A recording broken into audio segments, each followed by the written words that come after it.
Coming up on the news tonight, imported harvesting machines helping farmers to produce quality rice. SNIT to complete affordable housing project at Asokori Mampong. And on the foreign front, U.S. states reject refugees due to security fears after the Paris attacks.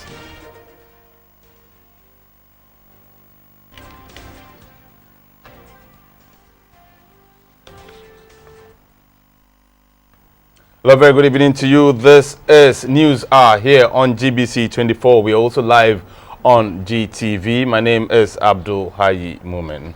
And I am Shirley and Robert Frimpong Manso is our signer for tonight. In our first story, one of the pillars of President Mohammed's agenda for economic transformation is import substitution. Thus, the president took time off his busy political schedule in Tamale to visit a rice farm on the outskirts of the city. He observed how rice harvesting machines imported by government are helping local farmers to produce quality rice in large quantities. Napoleon Atukito with this report. Government has maintained that large importations of food staples send out hard-earned foreign currency and opens a deficit in balance of payments. An export-driven economy is a catalyst for industrialization because local business will grow as it responds to demands on the international market. This has a multiplier effect in that it leads to creation of jobs and industry provides ready market for local raw material, ingredients which makes an economy robust, and President John Mahama is treading that course. His focus here is to conserve foreign currency in support of national budget. He is trying to import substitute commodities like rice and sugar, which Ghana has comparative advantage in production. Experts project that Ghana can produce 1 million tons of rice annually if a critical area as harvesting is addressed in production chain. The government has imported a modest number of rice threshers and reapers and has been distributing to rice farmers in the Accra Plains, the North and the Volta regions. The farm on the outskirts of Tamale is an experimental case responding well to this intervention. The multi-purpose thresher is able to thresh soya, maize and rice and give an average of 40 bags per hour. The reaper is also used to cultivate and for clearing of farmlands. As the stakeholders reveal, the use of what they call appropriate technology will enhance a nation's competitiveness in agricultural production and export. The key challenges we have, as you see, is harvesting of the rice is the key challenge. And because of that, most of the farmers are resorting to the old technology of just using sickle to sickle it, put it on the ground and trash. And then it mixes with sand, and then you can't get the quality that will match with any international rice. But to tell you the fact, this rice match with any international quality of rice. It's highly perfumed rice and can be sold in any market as a quality paddy. With the introduction of this thresher, I think it's long overdue, but it's better late than never. It has come timely as we are preparing to start harvesting of rice. President Mahama ordered that the remaining machinery sitting in Accra be dispatched to farmers immediately. Instead of them using the sickle to cut the rice, which is very labor intensive, they can use this reaper. And after they have used the reaper, they'll collect the rice and bring it here. And then they have a thresher here, which will thresh the rice with very minimum loss so that we reduce post-harvest losses. Small farmer holdings dominate the scene, most farmers cultivating 5 to 10 acres of land. This means combined harvesters might not be too appropriate for most farmers, hence the use of these types of inputs. It is one area indigenous scientists and technologists could explore and see if they can produce locally made counterparts. Napoleon Atukito reporting.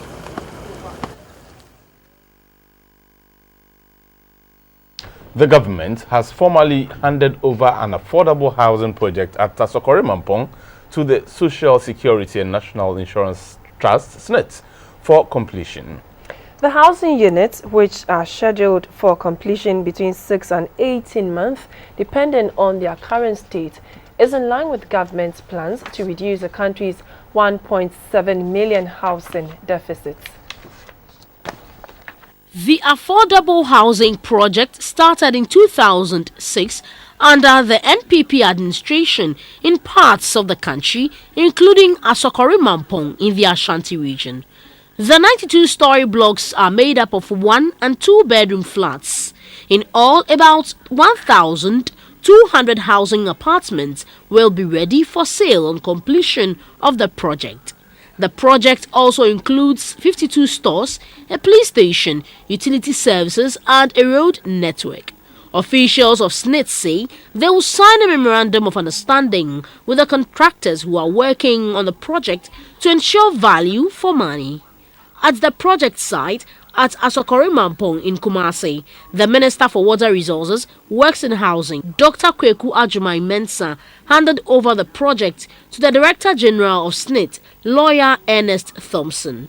Affordable housing development has the potential to yield valuable benefits, both economic and social, for all stakeholders. This is simply because housing development has a multiplying effect on the whole economy. Job creation, income improvement, and eventually assist in poverty alleviation. The Asokore Mampong Municipal Chief Executive Alhaji Nuruddin Hamidan said the affordable housing project is of primary concern to the Municipal Assembly. A consultant to the project, Mr. Ernest Banning, called for maximum security on site for personnel who would be working on the project. The Minister for Water Resources, Works and Housing, Dr. Kweku Ajumai Mensah, emphasized the essence of public-private partnership in the country's housing sector. Deficit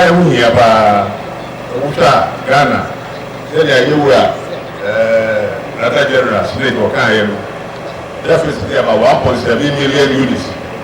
A kind of more. The was said that a 100,000 units a year, or see it being performed. A buying quality here is a buying any private sector near Kabul. This I was born here to me, I just argument. John Mahama says completed and ongoing development projects around the country speak volumes about the track record of the NDC. At a gathering of party supporters at the La Trade Fair Center in Accra, Mr. Mahama was hopeful of a resounding victory for the NDC in next year's general elections. He says Ghanaians should appreciate the equitable distribution of the national cake and renew the party's mandate. NDC supporters were at the Trade Fair Center to endorse the president as he seeks a second term. President Mahama appealed to Ghanaians, especially members of the NDC, to remain united and focused to win the 2016 elections in one round. He said the NDC is working in all areas of development to improve the living conditions of Ghanaians and will not be distracted by those who say the party is doing nothing positive. President Mahama called for patience for his administration to address the current challenges facing the country, adding that the NDC will never renege on its promises. On the upcoming NDC parliamentary primaries, President Mahama appealed to aspirants not to go independent if they do not win in their constituencies, since that cost the party some seats in 2012. Prior to the Greater Accra's turn of the NDC, Changing Lives and Transforming Ghana tour, the team had been to the Northern, Upper West, Eastern, Western and Blue Ahafo regions to give details of the track record of the party, especially in terms of projects that are evident for all to see.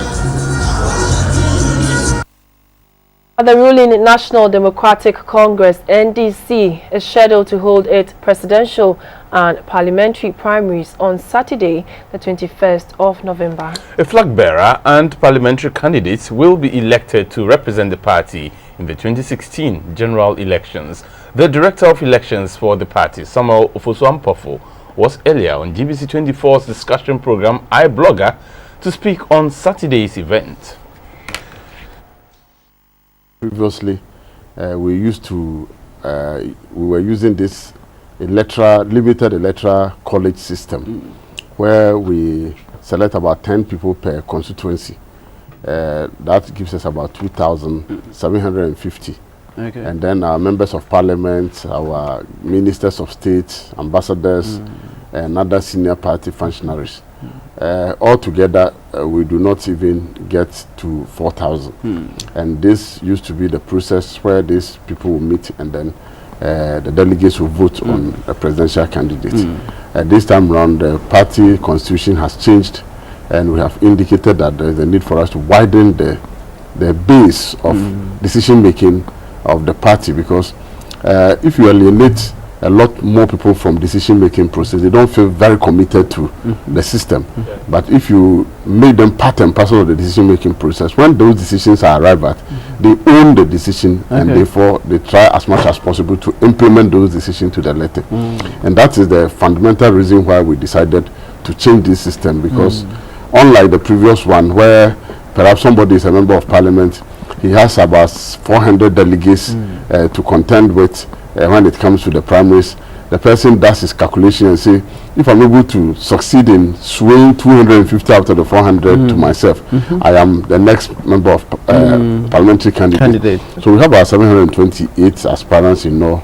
Out of them, 74 are females.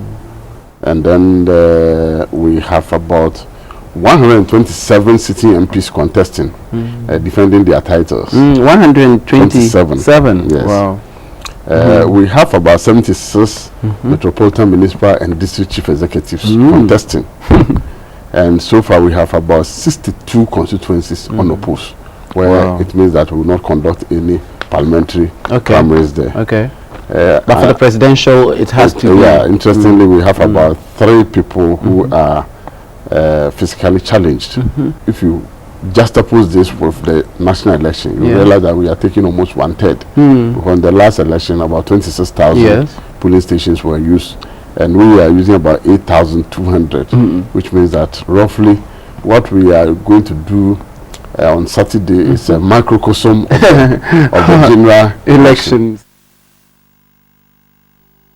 The Coalition of Muslim Organizations of Ghana, COMOG, has shared thoughts with management of GBC on a collaboration to sensitize unemployed youth and women to venture into entrepreneurship. This, they say, is a good career path to breaking the cycle of poverty.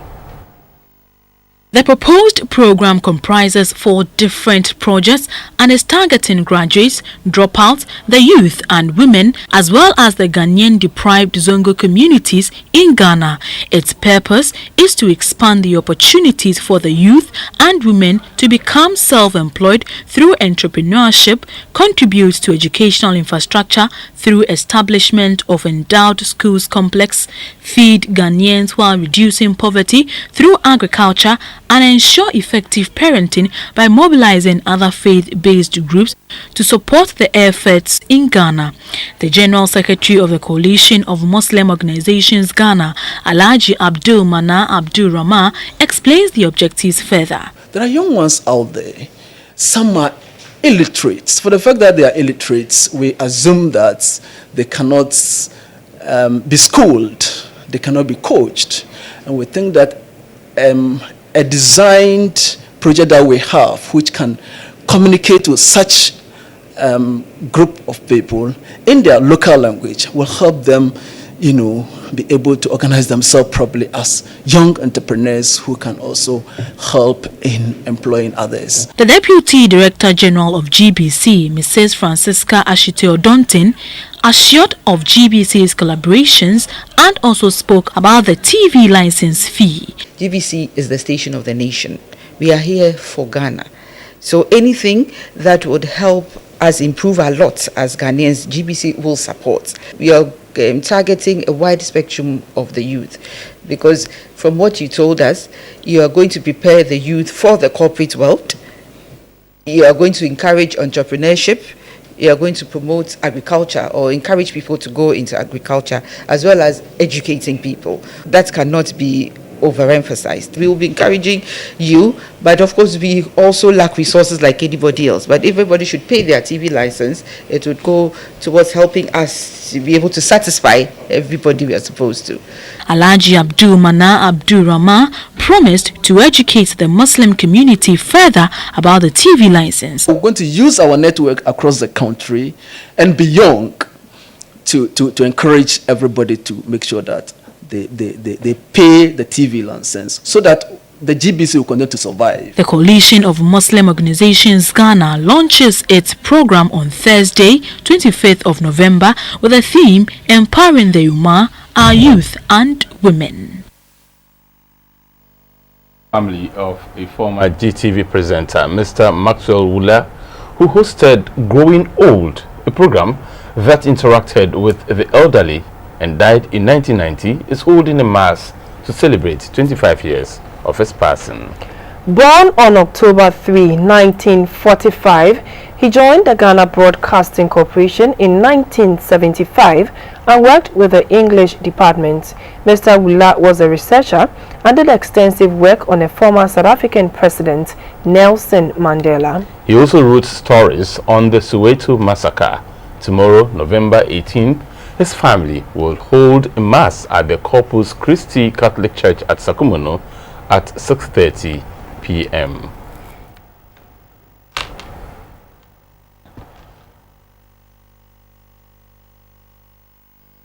We take a break and return with business news.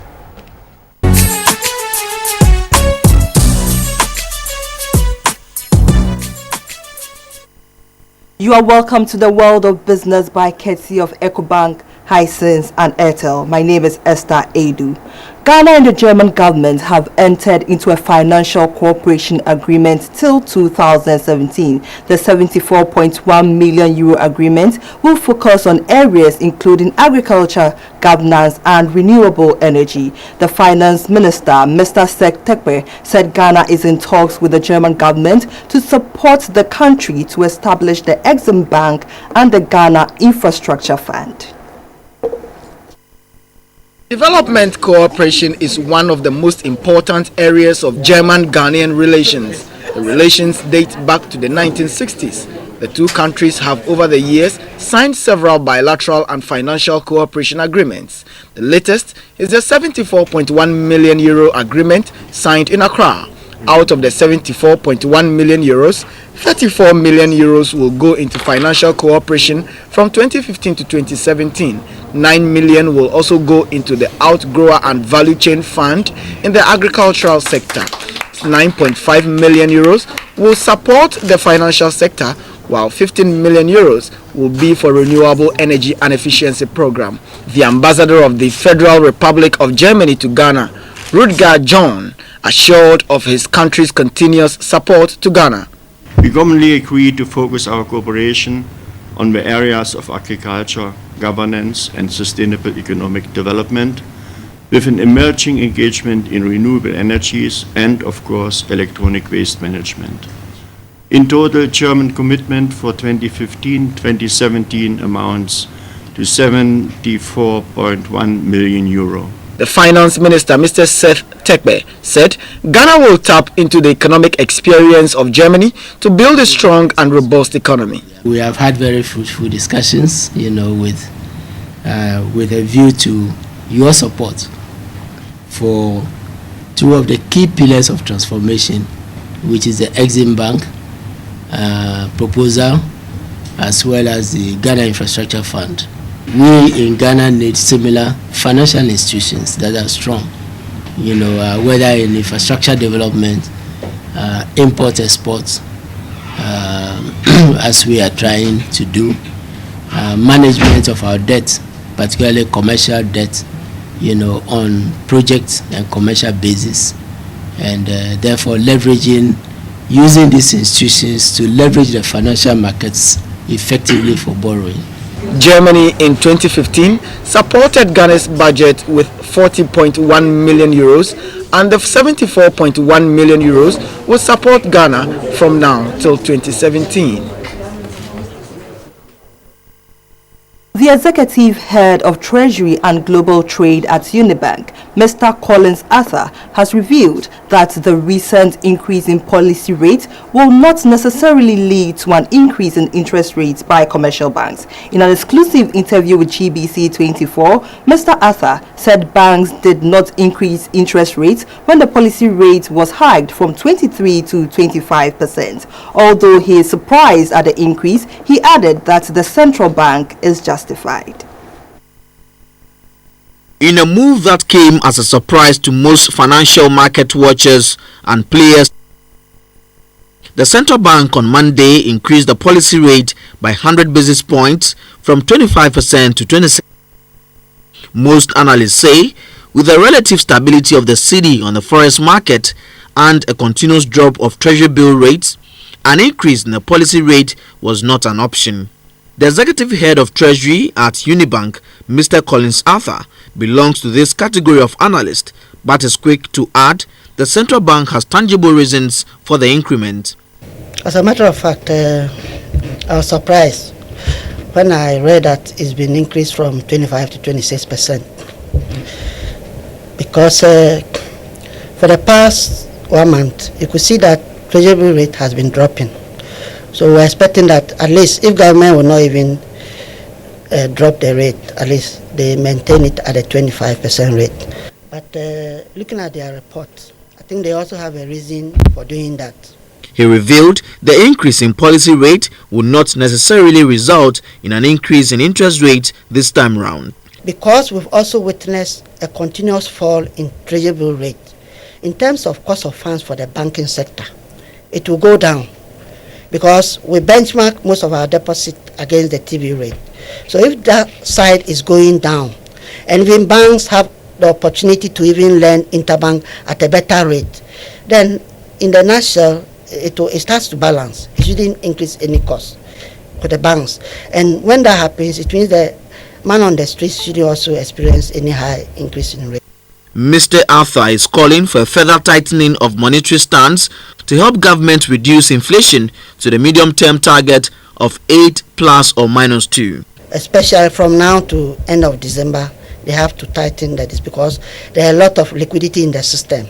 Because of this cocoa funding, there are a lot of CD in the system. So if they don't tighten it, by the time we realize, and you look at the medium-term target, it's 8 plus or minus 2%. And already we are beyond that target. So they need to continuously making sure that we get closer to the target. This is the 4th consecutive time the Bank of Ghana has increased the policy rate this year. The policy rate is the rate at which the central bank lends to commercial banks. In Accra on Tuesday, the emphasis again was on the need for electricity pricing to be regulated by independent bodies in the ECOWAS sub-region. At a forum by the ECOWAS Regional Electricity Regulatory Authority, IRERA, the chairperson of IRERA, Madam Ifeanyiwa Ekenu, said an independent body is the surest way for fairness in electricity distribution in the sub-region. Electricity systems in most ECOWAS countries are dominated by national bodies. This has been attributed to a few independent power providers that exist. The desire of ECOWAS member states to realize electricity interconnections through sharing of energy resources of the region has manifested in the adoption of an energy protocol. This has been designed to put in place an appropriate legal and institutional environment to develop the electricity sector of West Africa. At a forum by the ECOWAS Regional Electricity Regulatory Authority, IRERA, the chairperson of IRERA, Madam Ifeanyiwa Ekenu, said an effective price mechanization would ensure that consumers have value for their money. What we are trying to achieve is to ensure that regulators in all our member states are vested with the power of tariff determination. Where you have powers of tariff determination vested within independent regulators, then it is more likely that you are going to come up with a fair pricing mechanism. The head of cooperation of the European Union in Ghana, Mr. Ignacio Buru, said his outfit has funded IRERA over the years to ensure the regulation of interstate electricity exchanges. This also is to give the necessary support to national regulatory bodies. And that was business. Have a good evening.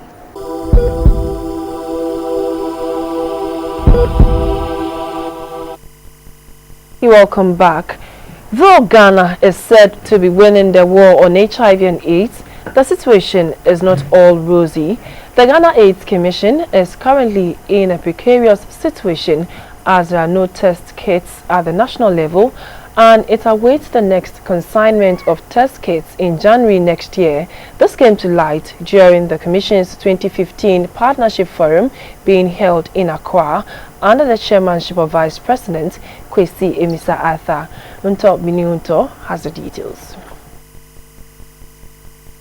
The Ghana AIDS Commission 2015 Partnership Forum and Business Meeting was to present the research findings on the outcome of its 5-year strategic plan, lay bare the facts of the fight on the pandemic in general, and to encourage donor support as it rolls out the plan for 2016 to 2020.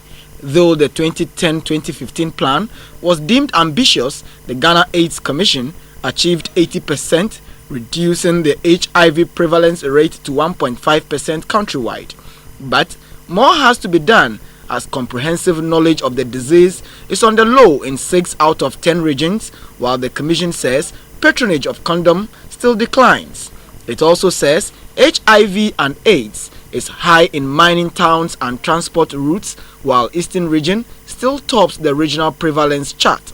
Again, women living with HIV still outnumber their male counterparts, and 8% of the number of people living with HIV are children. A gory 9,000 HIV-related deaths are recorded annually, a situation that is worrying and requires commitment from individuals, the state, and the donor community to do more. Working actively and with a renewed sense of purpose and in partnership, thinking more of the lives out there than of ourselves, we could go a lot further. We could do a lot more, in unison as partners and stakeholders, with the resources that government and partners have currently made available to us. Situational reports by the Ministry of Health and the UN AIDS portrayed a vivid picture of how the burning of the Central Medical Store robbed Ghana of some millions of dollars, with no test kits available at the national level, even as 5 cases of mother-to-child transmission are recorded daily. Vice President Kwesi Emisa Arthur said the 1.5% prevalence rate achievement is an indication that 0% rate is within reach. The next phase will require funding on the commitment, because we made a commitment in the UN in the year 2011, and we have prioritized these HIV issues by allocating funds to the prevention, treatment, care, and support.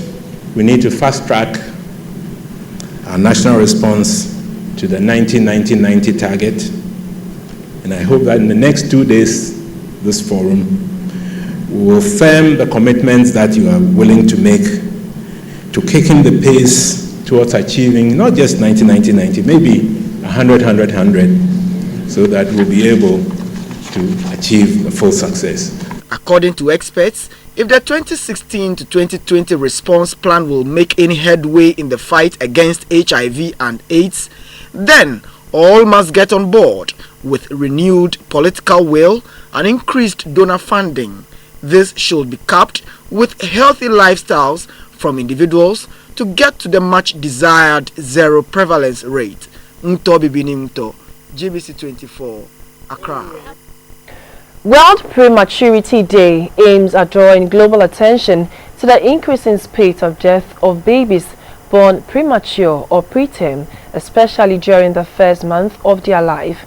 Figures show that in every 15 minutes, one newborn dies, amounting to a total of approximately 29,000 newborn deaths each year.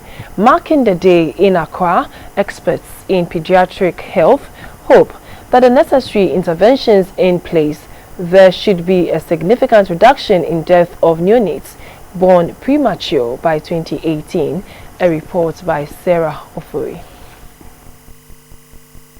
About 1 million babies are born in Ghana every year, but a significant number of 140,000 babies are born premature, that is, before 37 weeks of pregnancy or weigh less than 2.5 kilos at birth.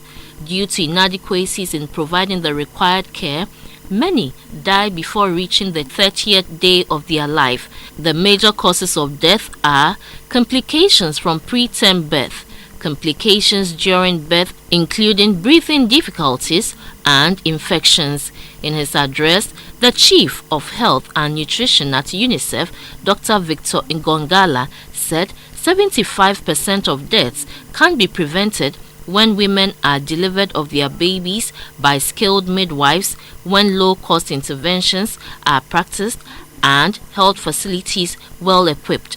Held on the theme, Born Too Soon, Born Too Small, the president of the Pediatric Society of Ghana, Dr. Ebenezer Baidu, emphasized the right of every child to life, hence the need to apply feasible and cost-effective care to every preterm child who otherwise will grow to develop life-threatening diseases like cerebral palsy and hearing impairment. Years ago, premature babies were thought of as weaklings to be discarded. Advances in neonatal care changed all that. And so, as a society, we are urging Ghanaian society also to demand better maternal and newborn health care and a supportive environment for the rights of women and children. A pediatrician at the Kolebu Teaching Hospital, in presenting her findings in a survey of the hospital, disclosed that most women who had preterm babies have either not spaced their children, had poor nutrition and irregular antenatal care during pregnancy, or were not delivered of their babies by skilled attendants. Teenagers account for about 14% of pregnancies in Ghana, and so children born by these mothers and those above 35 years old are likely to have their babies preterm. This, coupled with the lack of newborn care units at health facilities across the country, have led to high number of referrals to the Kolebu Teaching Hospital, who also have limited skilled personnel in neonatal health. Mabel and Peter Saki are parents of a preterm baby. Their success story and that of others go to confirm that preterm babies indeed survive when adequate care and interventions required are rendered them in a well-equipped facility. Sarah Ofuri, GBC24, Accra. More news after this break.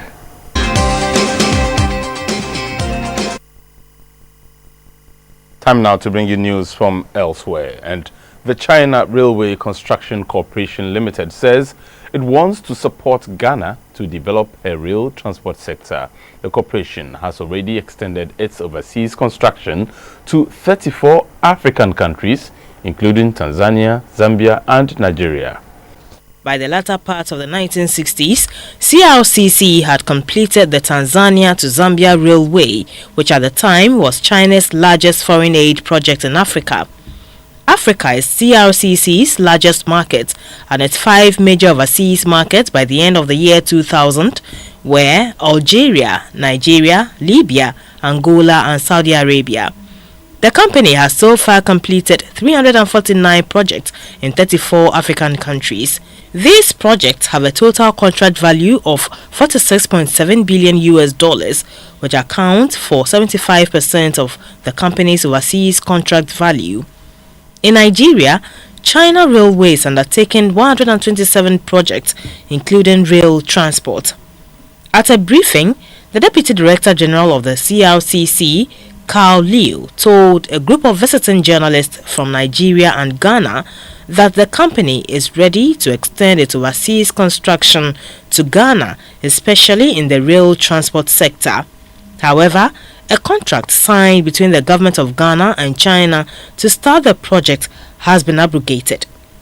At home, CLCC has built much of the transportation infrastructure, including high-speed rail, subways and expressways, bridges and tunnels. Construction of the Beijing-Shanghai high-speed railway began in April 2008 and commercial service started in June 2011.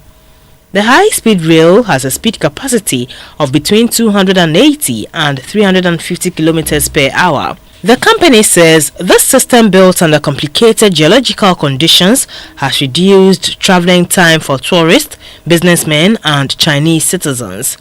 Reports say CLCC is the second largest construction and engineering company in the world by revenue in 2014 and the second highest in accounts payable by market cap as of 2015.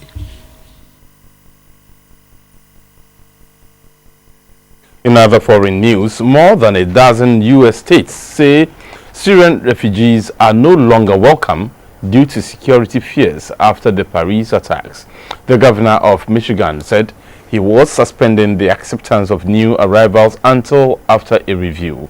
Alabama, Texas, and several other states issued similar statements, but a State Department spokesman said the legality of this action was still unclear.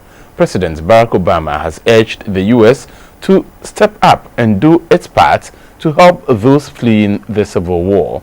The governor's decisions come in the wake of the attacks in Paris, which killed 129 people on Friday evening. 7 of the perpetrators died in the attacks, and one of them is thought to have been a Syrian who entered Europe via Greece with migrants. Millions of Syrians have fled to neighboring countries and to Europe, and the U.S. has promised to take about 10,000 Syrian refugees in the next 12 months.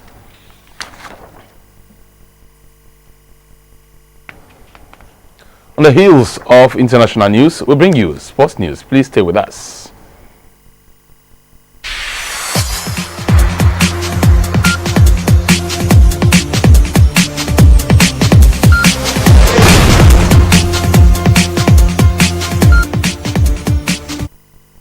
Right, in sports news, there's good news as the Black Stars of Ghana have beaten Comoros Island by 2-0 to qualify for the group stage of the 2018 FIFA World Cup qualifiers at the Baba Yara Sports Stadium.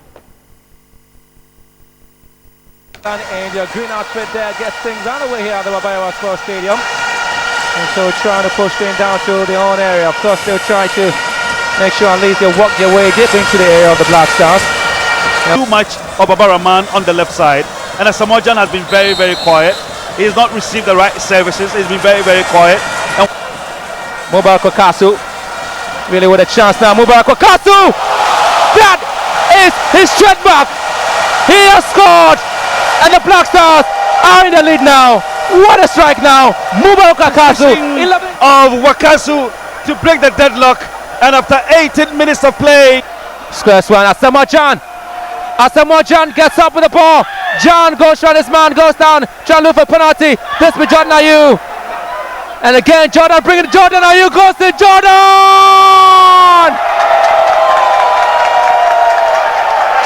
Simply see how it all started. Oh, the control was absolutely exquisite.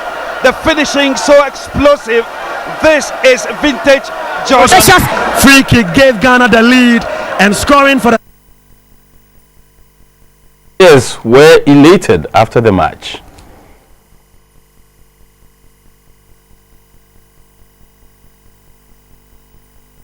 The first game wasn't easy because the pitch was not that good, but we managed to get draw, and we knew that when we come here we are not going to give them an easy game. That's why we managed to get. It was a very difficult game. I think we played against a team who had nothing to lose. What was important for us was to get a victory and to win in front of the Kumasi fans. It's been a long time we weren't here. I want to thank them for their support. We thought that they would come in more numbers, but those who came really supported us. We are very happy and very proud. We draw the curtains on the news here on GBC24 and on GTV. A quick reminder of the stories that made headlines. President Mahama has visited the rice farm on the outskirts of Tamale. He observed how rice harvesting machines imported by government are helping local farmers to produce quality rice in large quantities. One of the pillars of President Mahama's agenda for economic transformation is import substitution. And on the foreign front, more than a dozen U.S. states say Syrian refugees are no longer welcome due to security fears after the Paris attack. That's it for News Hour. Thank you for watching. Have a good evening.